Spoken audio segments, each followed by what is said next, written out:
Senior ఆటగాళ్లు విరాట్ కోహ్లీ, రోహిత్ శర్మలు తమ విలువేంటో బ్యాట్తోనే చెప్తున్నారు. వన్డేల్లో మాత్రమే కొనసాగుతున్న రోకో తమ క్లాస్ ఆటకు తిరుగులేదని చాటుతూ జట్టుకు భారీ స్కోర్స్ అందిస్తున్నారు. కోహ్లీ వరుసగా ఒక 50, 2 సెంచరీలతో, రోహిత్ ఒక శతకం 50తో ఫామ్ చాటుకున్నా సరే వన్డే ప్రపంచ కప్ బెర్త్పై మాత్రం సందిగ్ధత కొనసాగుతూనే ఉంది. ఈ నేపథ్యంలో భారత మాజీ క్రికెట్ హర్భజన్ సింగ్ సంచలన వ్యాఖ్యలు చేశాడు.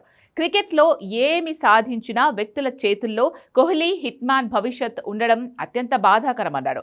ఏ విషయాన్నైనా ముక్కుసూటిగా చెప్పే మాజీ ఆఫ్ స్పిన్నర్ హర్భజన్ భారత మేనేజ్మెంట్పై తీవ్రమైన వ్యాఖ్యలు చేశాడు. వరల్డ్ క్లాస్ బ్యాటర్లైన విరాట్ హిట్మ్యాన్ భవితవ్యం ఏమంత పెద్ద ఘనతలు సాధించినా గౌతీ అగార్కర్ చేతుల్లో ఉండడం దారుణమని భజ్జీ విమర్శలు గుప్పించాడు.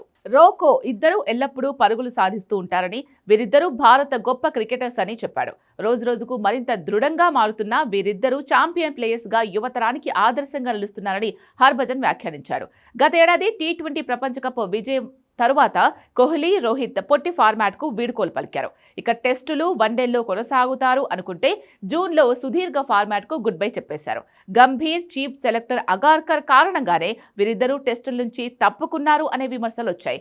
ప్రస్తుతం 50 ఓవర్ల ఫార్మాట్లోనే ఆడుతున్న రోకోకు వరల్డ్ కప్ ఛాన్స్ ఇస్తారా లేదా అన్నది $1 మిలియన్ ప్రశ్నగా మారింది. అందుకే రాంచీ వన్డేలో సెంచరీ తర్వాత కోహ్లీ గాల్లోకి పంచులు విసిరి కసిగా సెలబ్రేట్ చేసుకున్నాడు. తన ఆటను సందేహించిన గంభీర్, అగార్కర్ పై కోపంతోనే విరాట్ అంత అగ్రెసివ్ గా సంబరాలు చేసుకున్నాడు అని అందరూ అనుకుంటున్నారు. ప్రస్తుతం భారత క్రికెట్ లో అంతర్గత విభేదాలు స్పష్టంగా కనిపిస్తున్నాయి. సీనియర్లు కోహ్లీ, రోహిత్ కు head coach Gautam Gambhir, chief selector Ajit Agarkar కు ఏ మాత్రం పొసగడం లేదు అనేది వాస్తవం.